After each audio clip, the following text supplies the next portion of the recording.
உங்களுக்கும் எனக்கும் எது அடையாளம் அப்படின்னு கேட்டீங்கன்னா, இந்த வழிபாட்டு தலம் இருக்கிற இந்த இடம் பார்த்தீங்களா, இது முழுக்க யூதங்கிட்ட போகும். நல்லா கவனிங்க, இது முழுக்க யார்கிட்ட போகும்? யூதங்கிட்ட போயிடும். யூதங்கிட்ட போறது மட்டுமல்ல, இந்த இடத்தில் யூதர்கள் ஒரு பலிபீடம் கட்டுறதுக்காக ரெடி ஆவாங்க.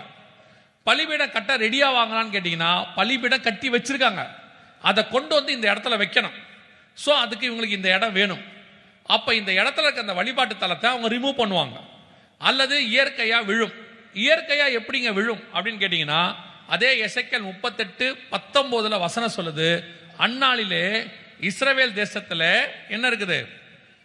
பெரிய அதிர்ச்சி உண்டாகி. அந்நாளிலே இஸ்ரவேல் தேசத்துல பெரிய அதிர்ச்சி உண்டாகும். பெரிய அதிர்ச்சினா மெகா குவாக் இருக்கும் இங்கிலீஷ்ல.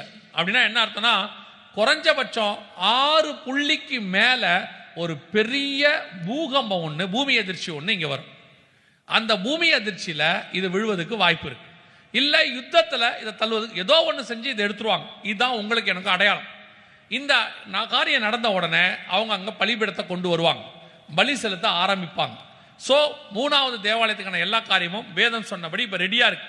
பலி பொருள் ரெடியா இருக்கு, பலி பீடம் ரெடியா இருக்கு, பலி செலுத்துவதற்கு ஆசாரியன் ரெடியா இருக்கிறான். நல்லா கவனிங்க, இது எல்லாம் ஏதோ உங்களுக்கு செய்தி கொடுக்கறதுக்காக இல்ல. அதான் சொன்ன, இந்த 20 நிமிஷம் ரொம்ப இம்பார்ட்டன்ட்னு. மற்ற எதுலையுமே கான்சென்ட்ரேட் பண்ணாதீங்க, நல்லா கவனிச்சுட்டே இருங்க. பலி செலுத்துறதுக்கு ஆசாரியன் ரெடியா இருக்கான், பலி பொருள் ரெடியா இருக்கு, பலி பீடம் ரெடியா இருக்கு. அவங்க சொல்றாங்க, எங்களுக்கு இன்னும் இந்த இடம் மட்டும் தான் வேணும். அந்த இடத்துக்கான சண்டையும் ஆரம்பிச்சிருச்சு. யுத்தம் ஆரம்பிச்சு 2 வருஷம் ஆயிடுச்சு. இந்த வருகிற வருஷத்துல அது பூகம்பமாக மிகப்பெரிய அளவில் போகும். அப்ப நீங்கள் இந்த வழிபாட்டு தலம் அங்கு இல்லாமல் போகிறதையோ அல்லது யூதன் ஒரு பலிபீடம் கட்டுகிறதையோ நீங்கள் பார்ப்பீர்களானால், அதுதான் உங்களுக்கும் எனக்குமான கடைசி நிமிஷம் அடையாளம் அர்த்தம். அதுக்கப்புறம் எப்ப வேணாலும், அதுக்கப்புறம் எந்த செகண்ட் வேணாலும் வருகை வரும். எப்படி எதை வச்சு நீங்க சொல்றீங்க அப்படின்னா, 2 வசனத்தை இப்ப நீங்க வாசிக்க போறீங்க, நம்ம முடிக்க போகிறோம். முதல் வசனம் வாசிங்க, லூக்கா 21:24 வாசிங்க. லூக்கா 21:24 வாசிங்க.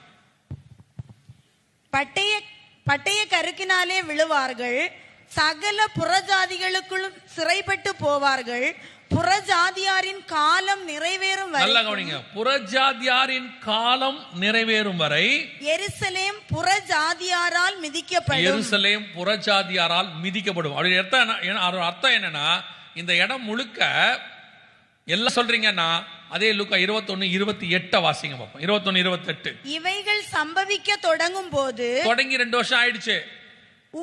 இருங்க, இவைகள் சம்பவிக்க தொடங்கி 2 வருஷம் ஆயிடுச்சு. தொடங்கும் போது ஆண்டவர் அப்ப எழுதினாரு, அத்திமரம் துளிர்க்கும் போதுன்னு சொன்னாரு. இஸ்ரவேல் வரத பத்தி துளிர்த்து 77 வருஷம் ஆயிடுச்சு.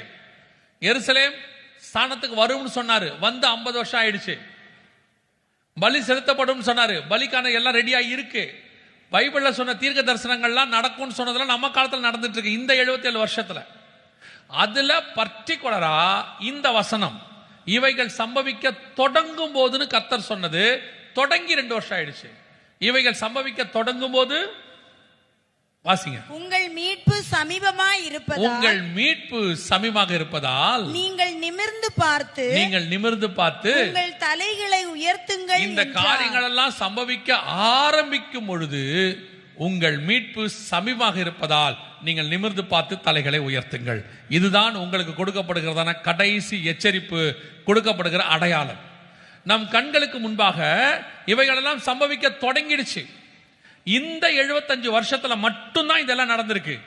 75 வருஷத்துல ஒரு தேசம், ஒரு இனம், ஒரு தலைநகரம், ஒரு தேவாலயத்துக்கான சண்டை, அதற்கானதான பலி பொருள், பலி செலுத்த வேண்டிய ஆசாரியன், அத்தனை ரெடி. இன்னும் உங்களுக்கு உணர்வு வரல, இல்ல கடைசி காலம் இல்ல, இன்னும் காலம் செல்லும், இன்னும் நான் அந்த காலத்து செய்யணும், இதை செய்யணும், இன்னும் 50 வருஷம் கழிச்சு இன்சூரன்ஸ், 75 வருஷம் கழிச்சு என் பேரப்பிள்ளைக்கு, அது நீங்க நினைச்சுக்கிட்டு இருந்தீங்கன்னா நோவா காலத்து ஜனங்களுக்கு ஈக்குவலா மாறிடுவீங்க. வசனம் சொல்லுது மத்திய 24:37-38, நோவின் காலத்தில் எப்படி நடந்ததோ அப்படியே மனுஷகுமார் வரும் காலத்திலும் நடக்கும். எப்படி எனில், புசித்தும் குடித்தும் பெண் கொண்டும் பெண்ணெடுத்தும் வெள்ளம் வந்து வாரி கொண்டு போகும் அளவும் உணராதிருந்தார்கள். இப்போ ஒரு சந்ததி அப்படிதான் உட்கார்ந்து இருக்கு எல்லா இடத்துலயும். கண்களுக்கு முன்பாக 77 வருஷமா இவ்வளவு நடக்குது. ஒரு ஒரு ஒரு சத்தியத்தை கேட்ட உடனே நினிவே ஜனங்க 40 நாள் உபவாசிச்சானாமா ஒரு சத்தியத்தை கேட்ட உடனே. ஆனா இவ்வளவு அடையாளங்களை பார்த்த பிறகு ஒரு ஜனத்திற்கு, சபைக்கு அவர்களுக்குள்ளே உணர்வு வரல, தேவனை சந்திக்கணுங்கிற பயம் வரல. உன் தேவனை சந்திக்கும்படி ஆயத்தப்படுன்னு சொல்லுது, அதற்கான ஆயத்தம் இல்ல. மனுஷகுமாரனுக்கு முன்பாக நிற்க பாத்திரவங்களா இருக்கும்படி விழித்திருந்து ஜெபம்ங்கிறதுக்கு இல்ல. இன்னும் வழக்குக்கும் வாதுக்கும் லேண்டுக்கும் ஆசீர்வாதத்துக்கும் தான் ஜெபம் போயிட்டு இருக்கு. இன்னும் வாக்குத்தத்தத்துக்கு பின்னாடி தான் சபை ஓடிக்கிட்டு இருக்கு. சபை இன்னும் மணவாளனை எதிர்பார்த்து காத்திருக்கிற மணவாட்டியா இல்ல. நம்ம காலத்துல நடக்க வேண்டியது, இவன் சொல்றேன், இதெல்லாம் வருகைக்கு முன்பாக நடக்க வேண்டியது நடந்துருச்சு. இன்னும் நடக்க வேண்டியது வருகைக்கு பின்னாடி உள்ளது. உபத்திரவ காலத்துல நடக்க வேண்டியதுல தீர்க்கதரிசனம் இருக்கு. அது இப்ப நமக்கு தேவையில்லை. நாம வருகையில போக வேண்டியவங்க. நம்ம ஆயத்தப்பட்டிருக்கிறோமா? நாம எந்த அளவுக்கு ரெடி ஆயிருக்கிறோம்? நம்ம கண்ணுக்கு முன்னாடி இயேசு வருவதற்கு முன்பதாக நடைபெற வேண்டிய எல்லா காரியங்களும் நடந்துருச்சு. உங்களுக்கு தெரியணும்.